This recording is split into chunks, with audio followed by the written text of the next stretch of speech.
Welcome to the No Streetlights Podcast. I'm Aaron. And I'm Tim. We'll be diving deeply into what we've been through, how it changed us, and what we've learned. We want to crush stigmas through sharing stories in open and vulnerable conversations. These conversations could be triggering, so listen at your own discretion. But please, reach out if we need to be doing something better. So, let's take a breath, relax, and be welcome.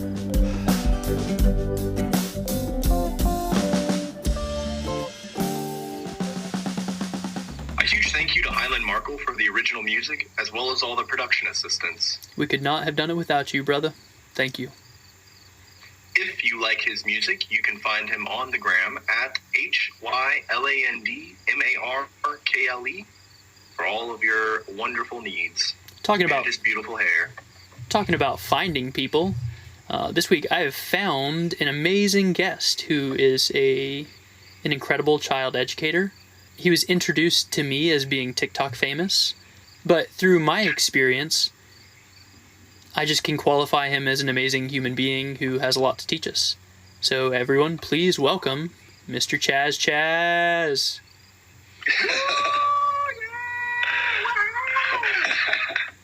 Hello. What's up, Chazz? Thank you for the enthusiastic introduction. I appreciate it. Stadiums filled and lined, man. I'm talking like, 3-hour long lines just waiting to see you and meet you. Hopefully this time I can be helpful for some people and connect, and hopefully a lot of the things that I say really resonates with the people out there. I just kind of want to start off, can you explain to us what it is that you teach? So I practice a philosophy called conscious discipline. And it's a 26-year-old social emotional learning program that focuses on supporting teachers and parents in a more conscious, intentional, healthier way of guiding and teaching children. That's absolutely incredible. So in what ways do you guys support, or do you support teachers and children and adults as well? Yeah, in what capacity do you do that? I'll tell a little bit about my background, kind of how I started, how I got there. I might make a little bit more sense when I do, and I'll try to give you the condensed version. We'll see how I do with it, but I started off as a Montessori teacher. When I did, I really didn't know what I was doing, and it wasn't I want to change the world and break generational cycles. It was honestly I need a summer job, and my friend got a job last week, and she said, y'all are hiring, so can I have a job kind of thing. Yeah. And then as I spent more time with children, I started to really understand the gravity of what I was doing, of helping to raise the next generation of humans. And I was working in an early childhood center. And so I was specifically working with ages 3 to 5 at the time. But I didn't really know how to support and guide children. I would go into these situations where two children would be maybe arguing back and forth, maybe yelling at each other, and then I'd go in and try to help. And by the time I was done with them, they'd be fighting and hitting each other. So I really struggled in the beginning and really not knowing what to do, really not knowing how to guide children. And so I really embarked on this journey of trying to find a better way than the way that I had traditionally seen teachers teach, using a lot of fear and control-based methods, and a way that was different than, quite honestly, was the way that I was raised. So it was really difficult because I didn't really have a lot of models to try this new thing, right? And so I just went down on this path. And then teachers started to kind of come to me for advice and ask, just kind of casually in the break room, about just certain situations that they struggled with. And they saw how I was able to take some of the kids who had a hard time in other classrooms, kids who would be, destroying classrooms, kicking teachers, running out of the room. And they would kind of put those kids in my class, and they would be successful. So teachers started to kind of come to me casually for advice. I started to offer advice. They started to come back and was like, wow, like this has been game changing this has changed my whole day, the child's whole day. So like, I need more. Then I became an educational specialist. My role was to go to different schools and support teachers and administrators and families and children with whatever they're struggling with. And in this role, I really focused on the most intense behaviors and supporting teachers and families. And I was working with, depending on the timeline, between 8 to 10 schools at a time. And the pandemic hit, and most of the kids went home. Most of the teachers went home. Parents became the 24/7 everything for children. And I started to see how, through social media, how, parents were expressing the struggle and the challenge with that. The frustration. And the different challenges that they were having. And so I decided to start to just make TikTok videos just to share what I had learned along my journey to support really anyone out there who was caring for children, but mainly focusing on parents at that time. And it resonated with a lot of people. It blew up. It grew. It went on, it blew up on TikTok, Facebook, Instagram. It turned into a podcast, Mr. Chazz Leadership Parenting Teaching Podcast. I offer some other things too. I have like an online course. I created a visual schedule with someone who was already kind of creating visual supports for children. And I also work very closely with the company Conscious Discipline, which is a whole philosophy, a whole company that focuses on equipping adults with the skills that they need to guide children in a healthy and effective way. That's absolutely incredible. I left out a lot of details. A lot of times when I tell the story, I mentioned that like I'm ADHD and how that impacts my lens and kind of what I received growing up. But, maybe some more things might come out in conversation. But that's kind of baseline of kind of how I got to where I am right now and what I'm doing and kind of what I care about. And feel free to ask more questions about, we can dig deep into those, like, what are those, like, different strategies that I use that I never grew up with. Love to talk about it, but I'm going to give you a moment. I'm going to let y'all talk for a moment. We brought you on to listen, so really, I just wanted to ask Tim, were you labeled as disruptive, or was that just me and Chazz? No, I was definitely a disruptive child. I had acted out a lot whenever I was in, and this is just, I'm going to do a quick backstory now. Yeah, time to jump in. All right. I was in the foster care system. Yeah. Definitely not. I do not have practice talking about my history. In fact, I actually hate talking about my past. So I was in the foster care system from about halfway through first grade till the end of second grade. There was a lot of emotions that I had to process during that time period that I didn't understand because I was a child.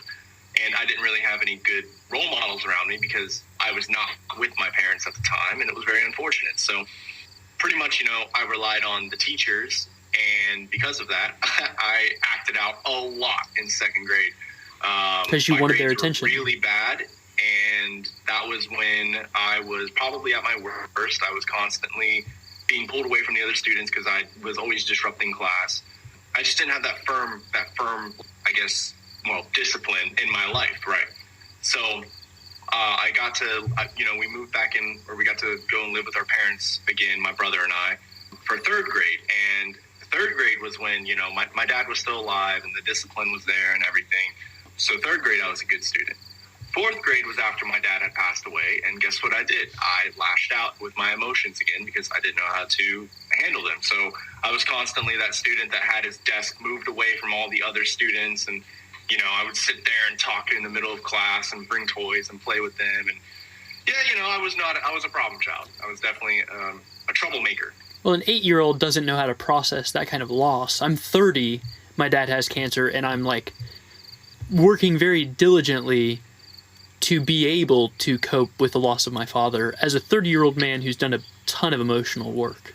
Yeah, definitely. And I feel like the teacher as well didn't understand how to handle those emotions that I was exhibiting either. Because we didn't have good role models.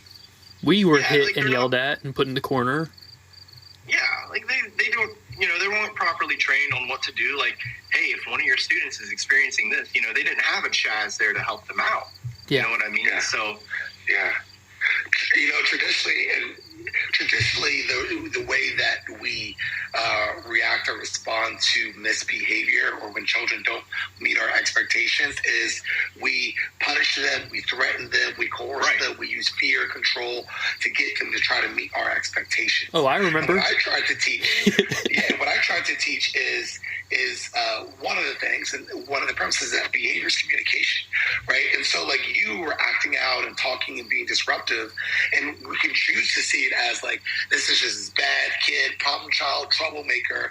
And when we see it that way, we're gonna act that way. We're going to, if you believe that, it's whatever you believe about the child is going to become true. If you see them as a bad child, you're going to treat them as a bad child. They're going to feel like a bad child, and they're going to continue to reinforce that behavior and that kind of mental model that you have about that child. Self-fulfilling prophecy is that this behavior that you're seeing is a call for help. It's a cry for help. So instead of just punishing them and trying to make the child feel bad to meet your expectations, instead really empathize and try to understand and get curious about where the child is coming from and what the child might be going through or experiencing and what the child may be communicating with their behavior. And once we can understand what the child is communicating with their behavior, then understand maybe you're dealing with the loss of your father or being separated from your parents and not having the consistency at home, all these factors that are really at the root of what is causing these behaviors that are not helpful for you or helpful for the teacher, the people around you. And if we can get to the root of that, instead of trying to just punish out the symptoms of the true problem, then we can really make a huge, not only change in your life, but really actually be there to support you and to help you, as opposed to help you learn the skills to cope and to process your emotions, as opposed to punishing you for not having those skills yet. So it sounds like the old method of punishing kids was focusing on the problem. You were only worried about why the kid is bad. Whereas you, with conscious discipline, you're focused on the solution. Why is the kid acting out? How can I help this child? So you're working actively towards the solution. And one thing that's beautiful that I've realized with all these intelligent people and educators we've brought on the podcast is every single person reinforces that compassion is the way. You should care. You should communicate. You should know how to set boundaries.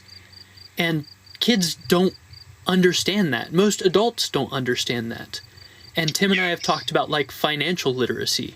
We weren't told how to handle our finances, so we sucked at it until we figured it out. It's the same way with kids. Kids don't understand how to... I still suck at it. Yeah, me too. I'm awful. I literally handed the checkbooks to the wife, metaphorically, because we don't have checkbooks in 2023. And I was like, I don't give a shit about finances. I only care about happiness. So whatever you need me to do to make you happy, let me know, and I'm going to pursue my piece. So if you need me to get a job so we have more money for whatever we need, cool. But if my retirement's good, we're going to live off my retirement and whatever the hell you're doing for your piece. Yeah. And I think that's a really good point about compassion being the way, and empathy being so critical. And I want to highlight that a lot of times yes, compassion is important for the child, for the person you're caring for anyone that you're caring for. It's also important for us to remember to have compassion for ourselves when we mess up and when we make mistakes, right? And when we are able to practice empathy for ourselves, we're going to have so much more empathy and compassion to give to others when they make mistakes, right? And the problem, the challenge with that is, just like you talked about the financial literacy, that we never really grew up with that kind of model of having compassion, seeing behavior as communication, right? Going into these moments where maybe someone someone says something hurtful to you because they're in an emotional moment, right? We never saw or learned how to be empathetic to a person who you feel like is disrespecting you, right? We never really learned those skills. So now as an adult, right, trying to learn composure, trying to learn empathy, trying to learn assertive communication, trying to learn how to recognize our choices and make choices, all these skills, seeing the best in other people, right? All these skills we have to kind of learn as an adult, which is hard, and really unlearn a lot of things, because it's not just like, oh, you just read a book, you just read this conscious discipline book, and then you can apply it easily. The way that we were raised is not just like an intellectual brain thing. It is conditioned in our body, right? And so there's these patterns of behaviors. And I talk a lot about breaking generational cycles, right? And there are these patterns of behaviors that are deeply ingrained within us. We have to recognize those things, unlearn those things, and replace it with something healthier and more effective. And then not really once, but as we learn, and as we learn those skills, then we have so much more of an opportunity to teach those skills to children, so they're not growing up and have to figure it all out when they're 20. They're being conditioned with those healthy ways of communicating and navigating relationships. And setting boundaries. That is a difficult thing to do, but it is such a worthy endeavor. And I think this is how we build the foundations of creating world peace. Yep. I agree. I did do like a little crash course looking into conscious discipline, just so I knew like I wanted to know more in depth what it was, right?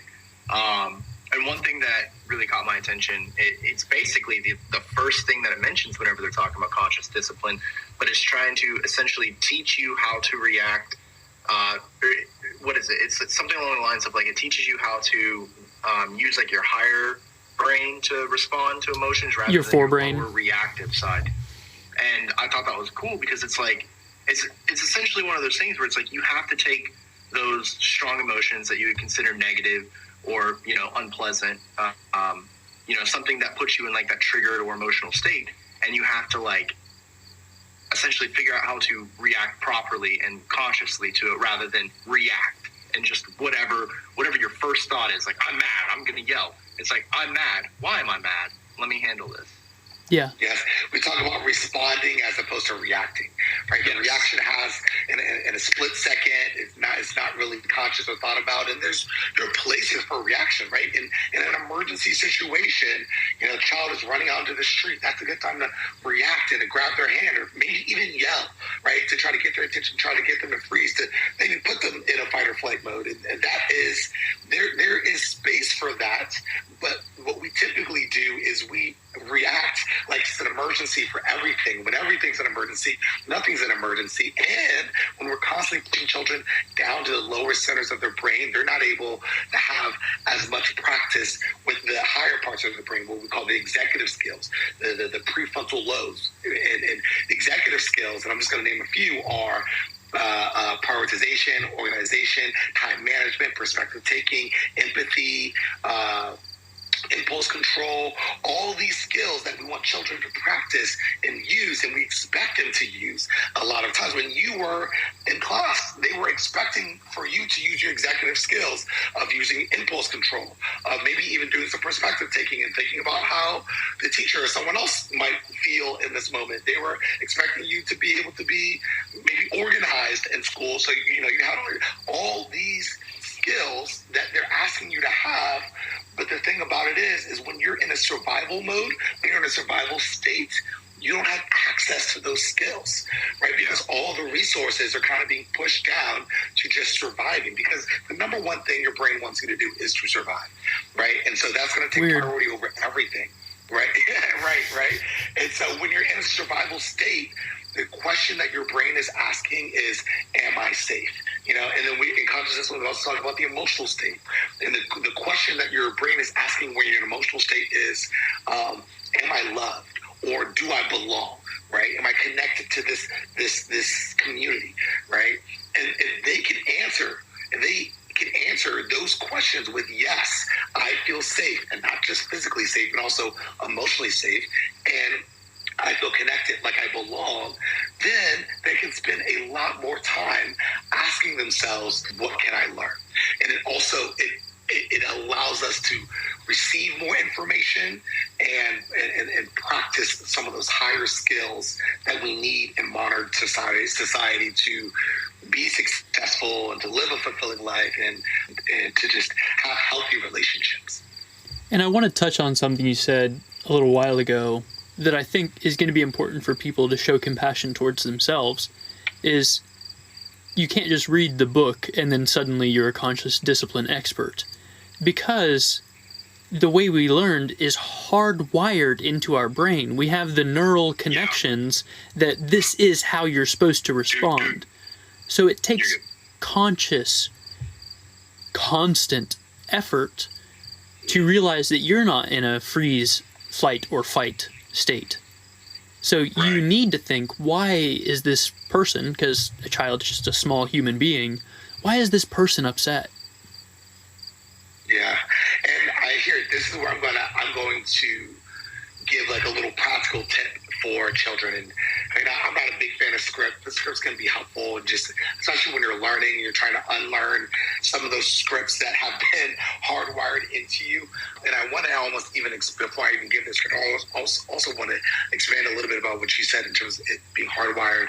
In consciousness, when we talk about the brain and we kind of use this 3 parts of the brain model to explain what's happening in the body brain, but it's really a simplification of what's happening internally, right? That it's not just the brain, it's the brain and the body that are constantly communicating back and forth, with our nervous system, and it's kind of like a back and forth relationship. And so this stuff isn't like how we were raised, how we were talked to, how the reactions we saw and we experienced towards us, and it's not just in our brain, it's in our body too. It's hardwired into our body. And so when you, it's not even just about what you are thinking, it's also about like how you have a tendency to feel maybe defensive when someone is saying something, when you feel like you've been disrespected, right? As opposed to seeing the emotional message behind what the person is trying to communicate and responding with empathy. Oh, one more thing I want to say about those executive skills.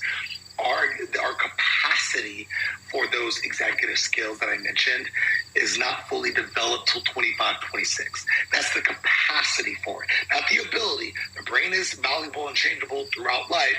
You can still improve those executive skills throughout your life, but your capacity for it is not fully developed till 25, 26. So I'm even thinking about like when I was a teenager, right? And I'm kind of thinking back on some of the decisions that I was making. It was clear that I did not have a fully formed brain, right? Yeah. And that I was still working on, developing those executive skills, right? And so that's just another point of empathy to have for children that like allows us to say, oh, you should know better, but we don't even really know developmentally what is appropriate for them and what, a child who's 4 or 5 should be doing. So maybe a 3-year-old, it's really common for a 3-year-old because they don't have the capacity to kind of do perspective taking and empathy, use that, those prefrontal lobes, that executive state. They don't have the capacity to fully, like, maybe when they get frustrated, get angry, be like, okay, let me pause, take a deep breath in through the nose, out through the mouth. And let's see how, let me recognize what my choices are in this moment. Okay, let me self-regulate. I can do option A or option B. Let me make this choice of option B. Or, this person might have taken my toy because they really want to play with the toy and they're having a hard time with impulse control. Let me respond to them as opposed to reacting. The 3-year-old is not going to be able to do that. And if a 3-year-old does do that, they're not going to be able to do it consistently, right? And if you do have a 3-year-old who's doing that consistently, then, it might be a gifted 3-year-old. And I would imagine, I've never seen or even heard of a 3-year-old who's been able to keep it all together. A lot of times the children who are cognitively advanced who might catch on to reading and math more quickly, a lot of times socially and emotionally, they still struggle with things like impulse control. And it's really common, not just impulse control, with perspective taking, with empathy, with other kind of social emotional skills. Right. Okay, so here for the tip, a 3-year-old hits another 3-year-old, right? And I'm observing, I see that they hit because they were trying to get the toy from someone else. And again, impulse control. Now, I might get triggered in that moment. And in this moment, it might trigger me to see another child hitting another child. And everyone's got their own different triggers. But adults tend to get triggered by seeing children hit other children, right? And what I want to do before I even say anything to this child is I want to regulate myself. I want to self-regulate, because the energy that I bring to that situation is going to just add. It's going to add that energy. So I bring chaotic, fear, angry energy to this situation. It's going to add chaos and anger to this situation that is already kind of emotionally volatile, right? So I want to first self-regulate, be kind of in control of my own energy and conscious discipline. We call this skill of composure. So I want to compose myself before I even go over there. And energy is contagious. There's this thing called emotional contagion, or the tendency that we catch each other's emotions. Emotional contagion is a kind of survival mechanism, right? You think about a baby is in distress, so they cry, and then the adult caregiver is now in distress too, and that distress that they feel is supposed to motivate the caregiver trying to figure out what's wrong with the baby, right? So emotions are contagious. And even when you ever watch those TikTok videos where it's like, I know they see color, for like someone who's like colorblind, they see color for the first time, right? And they're just like overwhelmed with like happy emotions, and then you're watching it, and by the end of the video, you're smiling too, right? And you feel happy too, right? And this is through the screen. I'm not even there, and I can feel those emotions, right? So emotions are contagious, right? So first, composure, self-regulating. And it happens both ways. If I bring calm to the situation, it's more likely that calm is going to influence them and help them regulate and kind of move up to that executive state, right? So I come in, and then I respond with empathy, right? I have safe energy. My body language, my tone, and my facial expression will all communicate my energy, and children can read that and feel that. So that's the first thing. I move in close, calmly, and I respond non-judgmentally, right? Because remember, for a child to move up to the executive state, they have to be able to answer the question, am I loved? Do I belong? With yes, right? And if I'm coming in with shaming, you should know better, you know not to hit, that's already creating more fear, sending them down and into the hindbrain, the lower parts of the brain, and they're going to have less access to do things like to solve that problem in a different way. So I would say something. Here's a script, and I might say, you wanted the toy, right? Acknowledging what the child we're trying to get out of the situation first. Starting off with that empathy, helping that child feel seen. And once the child does feel seen and understood, then they don't have to go into this defensive of, well, he's never sharing and he doesn't, I really want the toy. It's not like, I know you want the toy. I see you. I understand you. It allows them to lower their defenses and really hear what I'm saying, right? And so I wanted the toy. And he might say, I wanted a toy and he's had it for a long time. Whatever they're saying, right? That's the empathy. They're feeling understood. Now that opens up an opportunity. Now we may be able to move into problem solving. You wanted that toy. Yeah, I wanted that toy. Next time, say, turn, please, or say, may I have a turn? Or, depending on where the child's development is at, it will depend on how you coach them how to solve that problem. Yeah. But you start off with the empathy and then helping them feel understood and seen first, and then that opens them up to doing the guidance and learning the skill that they can now use in a different situation. When I just come in there and I say, you should know better, you need to go in the corner and think about what you did. Go in the corner, isolate them and look down and think about what you did. Number one, they're not thinking about what they did. They're thinking about like how much they hate you, how pissed off they are. I don't know if I can cuss on this podcast here, but we cuss all the time. We were sailors. Yeah, it happens. Yeah, so they're in their mind, they're thinking, fuck you is what they're thinking, right? And they're not really thinking about, how I can handle that problem differently. And again, because metacognition, thinking, kind of that self-talk, is an executive skill. That's another one of those executive skills, right? And so they're not doing that, right? And if I do that, I might punish them, and I might even stop the behavior. I might even stop them from hitting. I don't teach that child how to ask for a return. If I just punish them, I'm coming with the fear and control, and I isolate them or spank them or whatever, I never get to the point of teaching them, this is how you get your toy back. Yeah, so if you see a kid hit and you respond by hitting the kid, you're just reinforcing that hitting is the right solution. Yeah, that's how you get what you want. Which we as conscious human beings realize that it's not okay to put your hands on people unless it's an emergency, you're pulling them out in front of a car or whatever. I love that you said opportunity, because that's what we talk about when we have challenges. That's an opportunity. Mm-hmm. So you have an opportunity to teach the child how to handle their emotions. And that's actually, we always see that as like like they're hitting, or they're having they're upset about something. We see it as something bad. This is something I really have to drill into, because this is a huge shift in how we are guiding and raising children. Yes. So conflict is actually, conscious discipline, we talk about conflict, is an opportunity for learning. Yes. Right? Yeah. It's not a bad thing. And there are also no bad emotions. Emotions are just messages from the body that are telling you something, right? You might be angry, and anger is not a bad emotion. Yes. Right? And anger has a lot of utility for it. Anger can help you, can motivate you to maybe hold a boundary, or stand up for someone, or, to fight injustice, right? Anxiety might tell you, right? Anxiety might be telling you something too, to maybe hey, danger. Breath, maybe make a plan. Sadness might be telling you to maybe seek comfort with someone else, right? With someone that you trust, right? All of these emotions they're not bad emotions, right? Yeah. And what we want to teach children, sometimes we inadvertently teach children that emotions are bad. You need to shove your emotions down and suppress them, and that is unhealthy, and that turns into a lot of unhealthy behavior.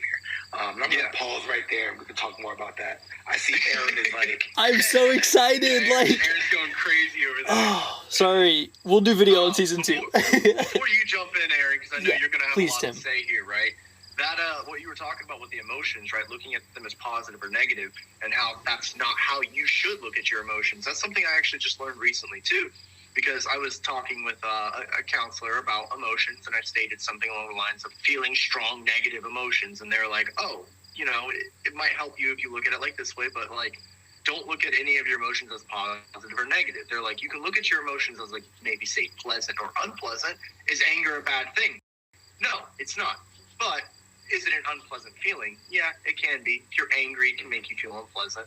And it's kind of made me shift and trying to take a look at my emotions in a different way as well. Anxiety, right? I've been living with anxiety, and it's been creeping up and getting stronger the past couple of years. And I finally decided to jump on and handle it. And I've always looked at it as a negative thing. Like, my anxiety is a negative emotion. And that's because how crippled I've always felt because of it. But taking a different state, and, even the way that you just explained it too, anxiety, it's telling me something. Even if it's overwhelming, it's telling me something. I shouldn't look at it as a negative. An opportunity. Because it's still a part of me. Even if I'm regulating it with medication, my anxiety is a part of me. And I need to understand it, and I need to look at it. Is it unpleasant? Yes, but it is still a part of me. All right, Aaron, now you can chime in. What I want to say is, Chazz, how many followers do you have, and how do we get that number to however many people are on Earth right now? Because what you're saying needs to be heard. So, Tim, we need to get our numbers up so that Chazz has a platform to teach people, because he is conveying these messages so well that everyone who ever deals with the child needs to hear, get out of the hindbrain. The child is in their hindbrain whenever they're responding in a way that we see as negative. And we need to help them get into their forebrain to solve the problem. Instead of being in the problem, we need to be in the solution. How do we do that? Chazz knows how to do that. So Listen to him. He will tell you. It's a practice, right? Yeah.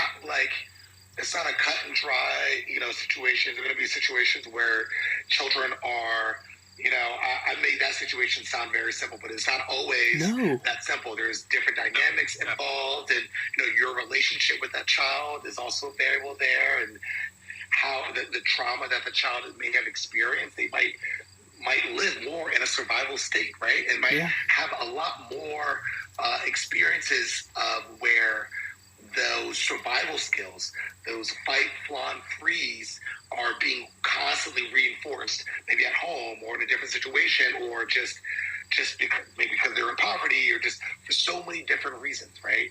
And then there's, and that's just a child. And then we think about us and all the stuff that we have coming into the situation, because we have stuff too as an adult. And that's why conscious discipline is an adult first approach, that we always talk about.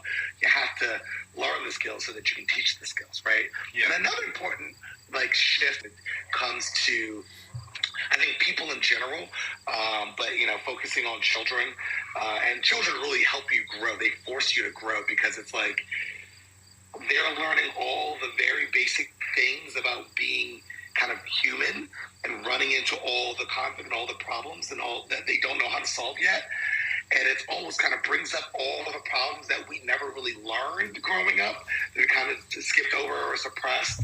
And so children force us to almost put a mirror in front of us, so that we kind of have to learn those skills. Or our other choice is to just repeat the cycle that was passed down onto us most of the time unconsciously. And it's not that parents or teachers are wanting to traumatize kids, or not be that person to buffer the trauma.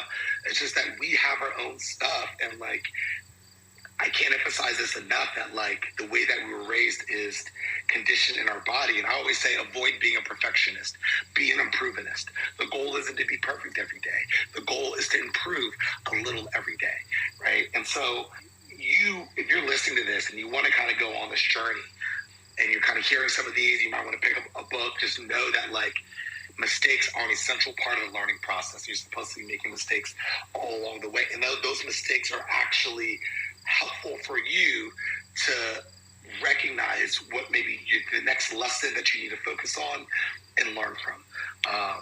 And one mindset thing that I want to bring to people that can be very hard in these situations, when children are hitting, or they're being disrespectful, or they're not meeting our expectations, is that it's not me versus you. We always see all the time, very often with children, we get into this thing, it's me versus you. I gotta make you apologize. I gotta make you get in line. I gotta make you do this thing, as opposed to seeing it as it's me and you versus the problem. It's a huge shift. Seeing it, me and you versus the problem, is a great way to start avoiding power struggles and start using more. I said fear and control is how we were raised. Me and you versus the problem is a great way to start moving into more collaborative and connection-based practices. And that is a healthier way to navigate relationships in general, because everything that I talk about is valuable also for adult relationships too, right? If your spouse or your partner is maybe doing something that triggers you, right? It could be very helpful for you to compose yourself, right? And what we have a tendency to do is, because this is the way that we're raised, we will go to aggression, right?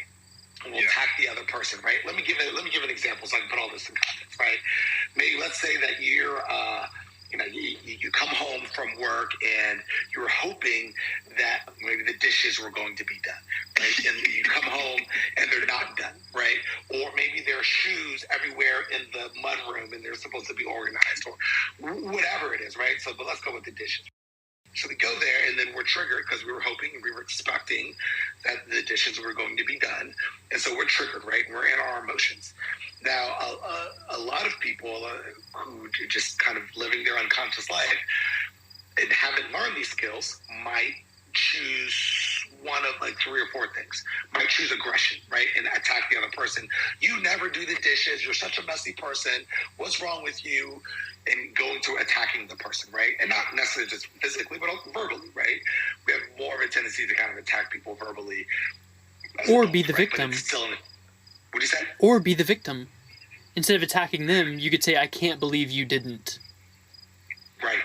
And so, and then, so play the victim. And that's still an attack. Really put your emotions of disappointment on this person, your partner, spouse, whoever it is, roommate, whatever, right? Well, another tendency that we have to do is to go to passiveness, right? And not say anything, right? And maybe we've been conditioned to just avoid conflict, right? Like, conflict is bad. I don't want to start any like conflict, so I'm just going to be passive and not say anything, right? So we shove our emotions down, and we're just like, we don't say anything. And then that only lasts for so long, because eventually we shove it down, so we blow up and we go to aggression. Or we don't blow up and go to aggression, and we're just holding all that in, and that the problem never gets solved. We never move towards problem solving, and we're just feeling bad and yucky and shoving everything down, and that's not a healthy relationship either.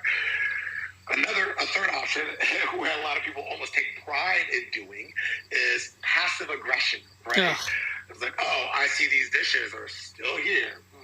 I wonder who's going to do them. I wonder who was home before me and could have done the dishes. Or who's been home all day. Yeah. Someone's lazy in here. Yeah. You know, we go to aggression, passive aggression, but none of it helps us move towards problem solving. And what I teach children to do, and what we also have to practice as adults, is assertive communication, right? Getting composed and self-regulated, and not, coming at it with an angry, but communicating like, hey, and really assertive communication is really about clear communication. And here we might say something, and depending on the situation, right? But this starts to open up the problem solving of just like, of saying something like, when the dishes being in the sink for 3 days is not okay with me, because it starts to smell. And when I'm trying to cook dinner, it's really hard to get dinner out with all the dishes, right? And, you talk about how it affected you, and not attacking the person, and say, can we come up with a plan of how to get the dishes done? Or maybe I need to unload the dishwasher, and you're doing whatever it is, but it opens up towards problem solving. The other person might have something else to say, but you're moving towards problem solving. And really, when I teach children, the child version of that is, I'll teach a 4 or 5, 6-year-old to communicate. Maybe someone's pushing them or touching them or coloring on their paper, to communicate, say, I don't like it when you push me. Please keep your hands to yourself. I don't like it when you take my toy. Please ask for a turn. Or, and this is why it's so valuable, I had a kid who came up to me and was like, so-and-so is pushing me. And I said, are you okay with that? Are you cool with that? And she said, no. I was like, okay, so you want him to keep his hands to himself? And so this is me trying to understand what she's wanting, trying to empathize with her. And she was like saying no, because she still wanted to play with him. They were playing a game where they were pushing each other. I was like, so what do you want him to do instead? Right? And so I'm kind of coaching her through the process of like, and I'm trying to figure, because I don't know what she wants to do, how she wants to be treated, because everyone wants to be treated differently. Yep. And that's the power and the importance of you being able to set your own boundaries, because everyone wants to be treated, and everyone wants to be treated the same thing. So you have to teach people how to treat you. So she said, I want him to push me more gently. But okay. And this is something that we had practiced, like this wasn't the first time like I had introduced a sort of communication to her. Like we've been practicing this. This is a practice, right? And so I call over the other child, like, okay, so you're gonna tell them. And she said, I don't like it when you push me. Please push me more gently, right? And he was like, oh, like I don't. What do you mean? Like he didn't really understand like what she meant.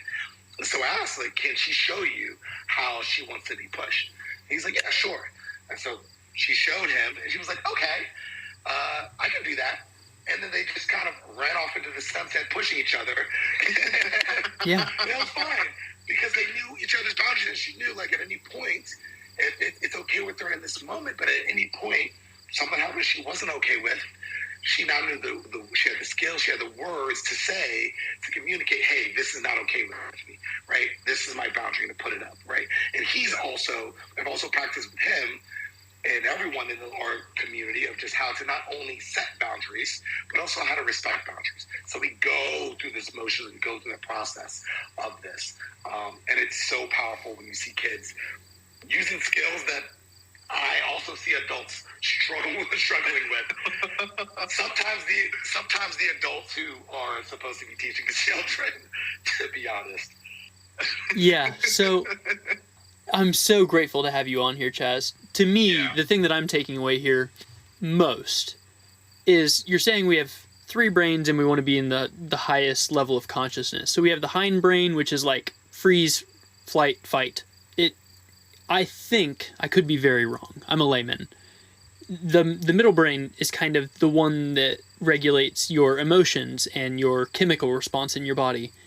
And then your forebrain is the executive function, empathy, understanding what's right and wrong and moral and immoral. So it sounds like you're saying you are trying to teach children how to get from their hindbrain to understand their emotions, and then how to effectively communicate what they're feeling and what they need and what they want. And like I've said, every expert we've talked to has said we have to communicate, we have to respect ourselves to set boundaries, and we have to respect other people by learning how to communicate our boundaries and our expectations. One day my wife told me, the dishes in the sink are dirty. And I went, okay, cool. I thought she was just letting me know. She came home and said, hey, why aren't the dishes done? And I was like, oh, I didn't know you wanted me to do the dishes. I thought you were just telling me in case I. And she was like, no, I want you to do the dishes. And so I went and did the dishes because I love my wife, as you know, Chazz. You thought she was just giving you a State of the Union address. Like, this is just... She was like, hey, the dishes are dirty. Don't eat off those plates. They're dirty. Because, I figured she would tell me if she wanted me to do the dishes. Yeah. But we had to learn to communicate our expectations. And there have been a couple times where she said, hey, can you do the dishes? And I say, sorry, babe, my back's fried. So we have to focus on compassion to others and to ourselves. That means setting boundaries for respecting ourselves and being compassionate towards ourselves. But we have the obligation to communicate to other people because that's showing compassion outside. And way earlier, probably 30 minutes ago, you said something about being a mirror. Guess what Melissa said? That episode's not out yet, Chazz. She said she was reflecting the other person's humanity. She said she was a mirror to them. Yeah. Everyone who knows what they're talking about is using the same language. Yeah. We have to be compassionate towards ourselves. We have to be compassionate towards other people. The way we respect and are compassionate towards ourselves is setting boundaries and letting everyone know what we're comfortable with. The way we respect other people is communicating our expectations.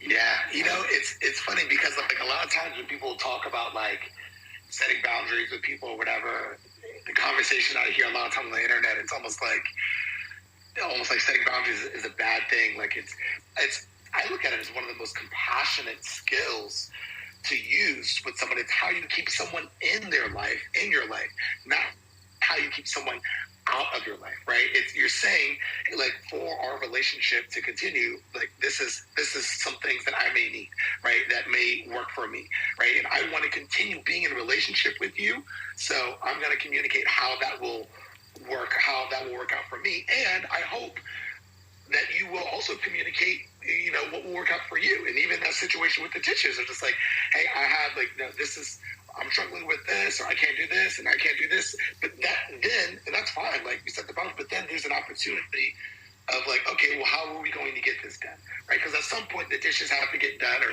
or hey, can we come up with a plan or a system or whatever it is? And that is a healthy relationship, and not even just that's just how we grow and advance. I mean, you even think about like like policies and stuff, right? Like let's go a little different, but I want to go here real quick. You know, when we created this nation of America, we put up the document, the Constitution. There was explicitly saying there are going to be amendments, there are going to be changes, as things change, you know, we might need a different solution. And the idea is that there's never like a state of like perfection where everything is like perfect and all of our relationships and life is in perfect balance, but it's this continuous improvement process of kind of our communication and our systems and our relationships, and where a solution may have worked last month, whatever, it may not be working right now. And so for that relationship to continue, we will have to come back again and have those conversations. This is the solution that we're going to try. If it doesn't work, we can come back again and try again. And that's something that we can very much teach children. And just in terms of like, you know, one thing that parents really struggle with sometimes is like children getting their attention, right? And they'll be like, mommy, mommy, mommy, mommy, daddy, daddy, daddy, daddy, daddy. They're on the phone, and you know, it'll be annoying, and they'll be triggered and frustrated, and sometimes sometimes we blow up, right? But here's a kind of another little practical tip. If this is something that you're experiencing or struggling with, what we could teach is, again, you wanted my attention, right? You want to get my attention. Next time you want my attention, squeeze my hand, and I'll squeeze it back to let you know that I hear you, right? That doesn't necessarily mean you're going to get off the phone right there that minute, but you're helping the child feel seen and understood, and that most of the time helps children kind of like stop and like regulate a little bit because you're connecting with them, and wait for that little bit longer to then go ahead and, you know, ask you whatever they want to ask you, or say whatever they want to say, or show you, look at me, look at this cartwheel I'm doing, and they do like a little, you know, their feet barely even left the ground. Some dumb little thing that a kid wants you to look at. Yeah, I get you. Did you know that grass is green? Yeah, I fucking did. Yeah, you're phenomenal. You had to interrupt my conference call to show me the jump. But again, yes, they felt like they did because the impulse control, right? Yeah. So, but they love you, so they're excited to show you the thing. Right, and so like, oh man, there's like 3 things. There's like 7 things that I want to address that you've covered. So we're definitely bringing you back, is what I'm saying. Yeah, can I talk about connection for a moment? Can I talk about one thing that you talked about 100 years ago that I really want to reinforce? Oh yes, please. So there's something on my brain too. One thing you said earlier was that everything we bring is additive. Whenever we go into a situation, we can't go in and subtract things. We go in with our energy and we add that to the situation, which is why you're saying we need to self-regulate, we need to compose ourselves, because anything we bring in there is being added to the situation. So if I have trauma and I put that trauma in the situation, that's going to reinforce that trauma. And that's why you're talking about breaking generational trauma, because we have to learn how to separate that part of damage and move forward in healthy. Don't focus on the problem, which is the trauma. Focus on the solution of not reinforcing that trauma in the universe. And whatever you focus on, you get more of, right? And so it's important where we put our attention, right? So we focus more on, like, you know, the kid being bad and everything that they're doing wrong. We're going to get more of that behavior, rather than if we focus on encouragement, encouraging the effort and what they are getting right and how they're successful, and seeing them as good people who may be having a hard time in this moment. You're going to get more of that. So, yeah, I agree. What you're saying is powerful, Eric. Well, I was just reinforcing what you said at the 23-minute mark. I've got a bunch of other stuff to catch up on. But, Tim, what were you wanting to say? He just wanted to make sure you pointed it out. Because that is such a big takeaway. But anyway, Tim, you had a thing? Yeah, so again, about 45 minutes ago, you said something that really stuck out to me too, right? Because as you were talking about it, I was thinking to myself, I was like, this is more than just teachers to a student, more than just a parent. These are life skills. This is something that you can use in every day, every single interaction. If you have an interaction with somebody, because the first thing that came to my mind, right? Because you said it's not me versus you. It's us. It's us versus the conflict or the problem. Is that the problem? Yeah. And it's like, to me, I was thinking about that because like it always seems like other people of the same rank or even a higher rank, we're always butting heads about like, I'm going to be the one to figure this problem out. No, it's going to be me. No, we're going to do it my way. It's so funny because it's like, what? Why are we so bad at processing and understanding and approaching situations in a more calm manner? And I get it, like what Aaron had just literally stated, breaking that generational trauma, because that's just how we have understood how we deal with problems. It's just, I don't know. It's mind blowing to me. This is an incredible technique. And if people have no idea what this is, or have never thought to themselves, this is how I should handle a situation, or I need to compose myself before I go and confront this problem, please start doing that, because you absolutely need to sit there. You need to take yourself out of that emotional state, get to those executive problem-solving skills, and go into a situation that way. That's what needs to be done. You asked a really good question, Tim. Why do we have such a me versus you mentality, right? And I think it has, especially American culture, we have very much of a one individualistic mindset. It's every man for themselves, and it is a very competitive. Our economic system is based off competition, and so the competition by its nature is me versus you, right? And so a lot of our culture, and we also have a very judgmental, shaming culture, right? And so all these things like connected, reinforced, that we're living in, that we're kind of like marinating in this culture, will reinforce and push many of us into an emotional state just because of the environment that we are, that we're in, that we're being nurtured in. And so in a lot of business, corporate environments, intentionally, they have competitive environments. It is about competition. They'll say it up front. So like there's a lot of incentive for me to win against you, to beat you out, right? As opposed to having more of an approach of, hey, we're all in this together. What can we do to drive the mission forward, right? You have your certain set of skills. I have my certain set of skills. And if we combine our unique talents and skills and perspectives, we can come up with a solution greater than single one of us could have come up with, right? And I hope that is the reality of just the world. Especially, I think it's intensified in America. I think most of the world have more collectivist mentalities. Yeah. And not to say that individualistic or collectivist, like one is bad and one is good. I think there's pros and cons in both approaches. And I think you can go too far into one where it's like we're such a collective culture that no one is allowed to do anything their own. No one is allowed to step out of what is the expectation of the family.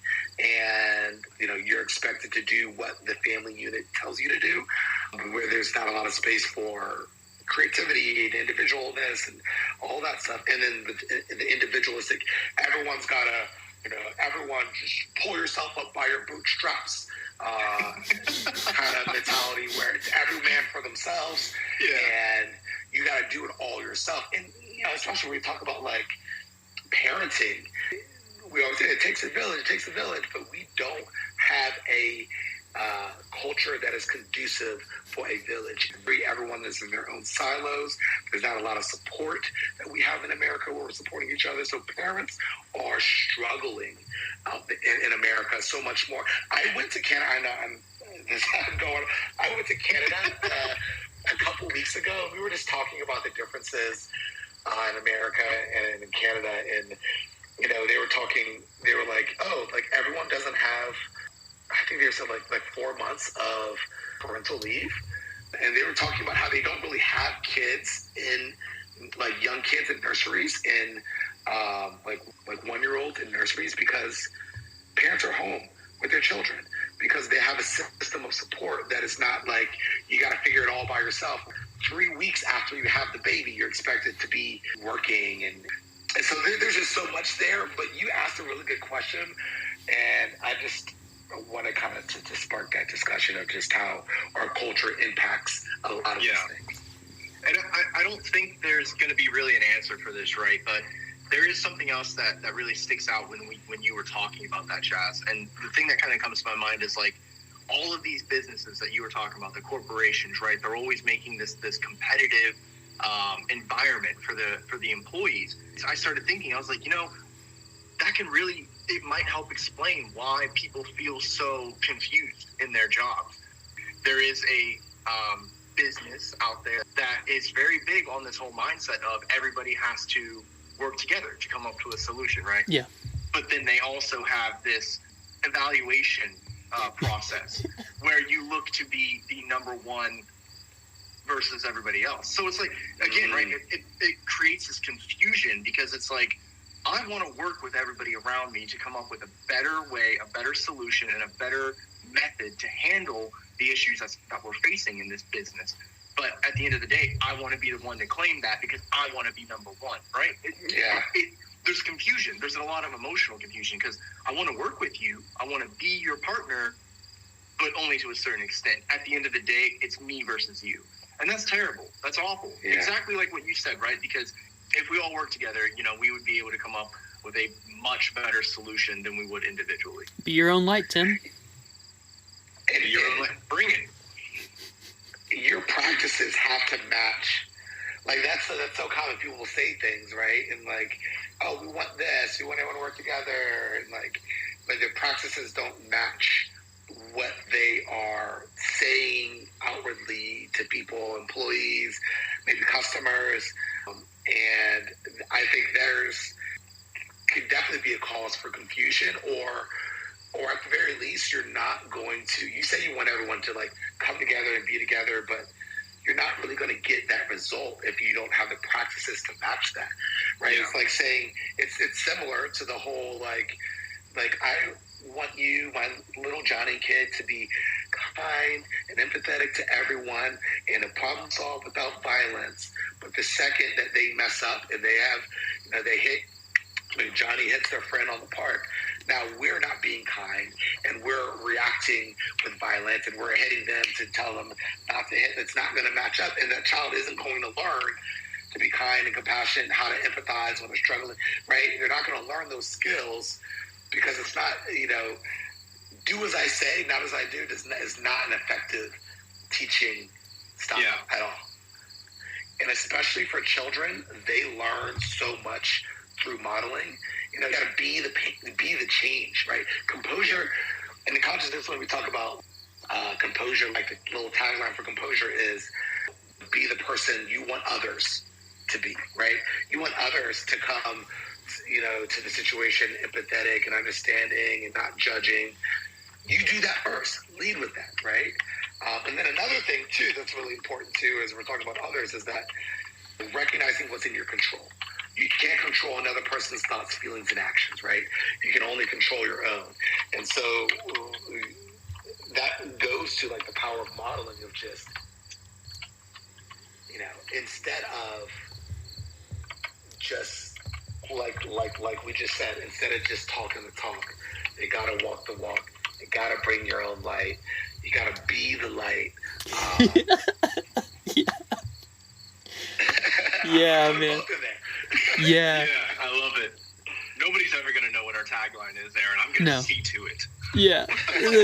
Well, you got to do both. So, I mean, they're both viable. It makes sense, but, you got to bring the light. Yeah, be your own light. Bring the light. That's what we're saying, the same thing.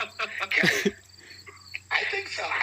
Okay, let me add a little off topic. Let me chime in on this Bring your own light as opposed to be the light. I think being the light feels more to the truth of what you have to do. Because I think you really, because if you're bringing your own light, it's almost like the light isn't a part of you, right? And I think that, like, you being the light is like, it's not like I'm going to come here and do a bunch of artificial things and like show you the light and like, here, it's in my hand. It's no, like, I'm exuding the light. I'm exuding composure, and the energy that I am exuding is It's all additive. light, It's all so to additive. speak. Okay, so If you're the light, you're showing people how to be the light, because modeling is the easiest way, yeah. That's just my off the cuff thought about the difference. But it's your podcast. Wrong opinion. You do have 10 minutes, Chazz. You do only have 10 minutes left before you go to lunch. So if you want to do final thoughts and you want to keep it to a tight 5 like last time, we might want to get cracking. Well, I want to talk about connection because I think this is I think it would be really powerful for people out there. When a child is in a survival state, a person in a survival state, very much your energy is really important, and your body language, your tone, facial expression is very important, and that will very much impact. And a lot of times, when a person in a survival state, a lot of times words aren't very helpful. A lot of times the words are kind of blocked out, hard to kind of receive audio input sometimes when you're in a survival state. When you're in an emotional state, and again, and I want to reinforce, this is kind of a metaphor of what's happening in the body brain. When you're in an emotional state, and a way that you can kind of tell someone is in an emotional state is they're going to be more likely to use words. When you're in a survival state, you're not necessarily going to use as many words. You're going to use more fight, flight, freeze, and fawn, which is like the people-pleasing survival skill. Think about, like, if someone came up to you with put a gun to your head and said, give me all your money, you'd be like, okay, just take whatever I have, like, I'll do whatever you want, just don't hurt me, right? Yeah. That's the fawn, that's the people pleasing, right? A lot of times we push children into a fawn survival state, and then they do what we want, and then we're proud of ourselves, but triggering a child into a survival state is not a flex, right? You're bigger and stronger, and like, a fully developed brain, like, it's often we're just bullying them, intimidating them, and coercing them, and that's not very helpful, and that doesn't teach them very much. What that teaches them it teaches them about power. They're in a position of power, then they will use those same skills too. Like, this is how I get what I want from people who don't have as much power as I do. Yeah, great job beating up a kid. What'd you say? Yeah, no, it's like, congratulations, you beat up a kid. You didn't teach him anything. And that kid will turn around and then beat up other kids who are maybe a little bit smaller, and so then you have your emotional state. The way you kind of tell a person's emotional state, they're emotional, but some of the things that we tend to do when we're in an emotional state is we have a tendency to blame, right? And blaming is the discharge of discomfort. I don't feel comfortable with taking accountability or responsibility for whatever my part of whatever this was. So I'm going to discharge this discomfort and put it on someone else and say, like, well, they told me to do it. Well, you always did this, as opposed to just taking your ownership. Or we also, name calling is something we're in emotional. We have road rage, right? And that's an emotional state. And so what can be very helpful for a child, or really as people in an emotional state, is connection, right? And now you're like, okay, connection, yeah, that makes sense. But what a lot of people don't go into detail about is, like, what is connection? How do you connect, right? And so conscious discipline, we talk about these 4 components of connection. There's touch, eye contact, presence, in a playful situation. These are the ways that we connect with people. And these are helpful ways to connect with children. Now, you don't have to do all 4 all the time. And there may be some children, especially if they're autistic, where eye contact may be uncomfortable for them, right? And so you don't force the eye contact, you don't force the touch. But if you can, if you're in a place, especially young children, very much, a lot of times a hug will do wonders for their help them kind of regulate, right? And we talk about, I can't believe I didn't say this, the way that we teach children to self-regulate is by co-regulating with them. Mm-hmm. Them having lots and lots and lots of experiences with a healthy adult, within a healthy adult relationship, co-regulating, and that's helping them work through their emotions, right? So in these moments, being that safe person for them, right? And that is what actually teaches the skill of self-regulation. Something else I really want to talk about that's really important. Ted, you talked about your experience in the foster care system, and I thought about saying this 45 minutes ago. Yeah. But there's a lot of research that says definitively that it only takes one healthy adult relationship to buffer the impact of trauma. So you can use all these skills, and you can be that for somebody, right? And not everyone has their parent, right? And so if you're a teacher, and you know that a child's going, you can be that one person. You can be that one person as a mom, as a dad, as an uncle, as an auntie, right? So as someone who is a part of that village for that child, who is caring for that child. So you can't control what a child's circumstances are, and you can't control everything that they experience with other adults or other children. But what is in your control is how you respond and what you do and how you show up in that relationship with this other person to buffer the impact of the trauma that they've experienced. Oh, man. Thank you, Chazz. Are you ready for lunch? Was that your type 5 to close? I'll go right till 12:30. Oh, okay. Close right now. All right. Was that a good way to end? Is that a little mic drop? Everything you said could have been a mic drop, but I just don't want to encroach on your time. You've had like 8 mic drops this entire conversation, so. Yeah, we're gonna run out of mics soon. One more. We're gonna run out of mics. Might have to use a Michael drop.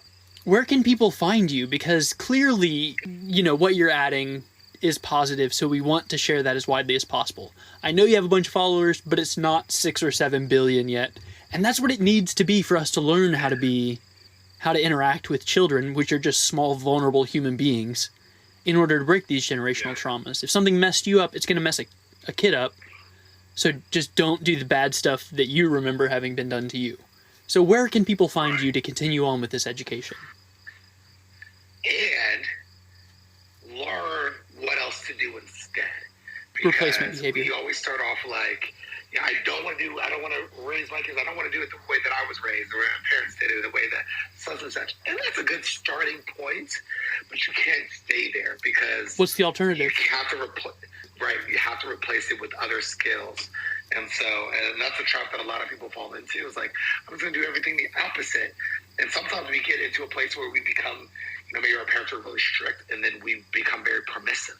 And that's not very helpful either. Children do need boundaries as well, and limits and routines. And so learn a different way. And the way that you can learn a different way of what to do, instead of just not what to do, is to follow me on social media. Yep. I make videos all the time trying to support and help people, because it's I remember when it felt like to struggle and not know what to do.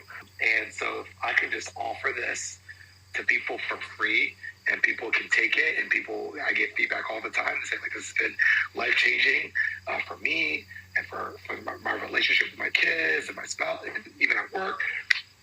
I feel really good about doing that. So I'm on TikTok, Facebook, Instagram. I'm on a little bit on YouTube, a little bit on LinkedIn as Mr. Chazz, MrChazz. I also have a podcast called Mr. Chazz's Leadership, Parenting, and Teaching Podcast, where the premise is I bring people on with different perspectives, kind of about all the same stuff that we're talking about, right?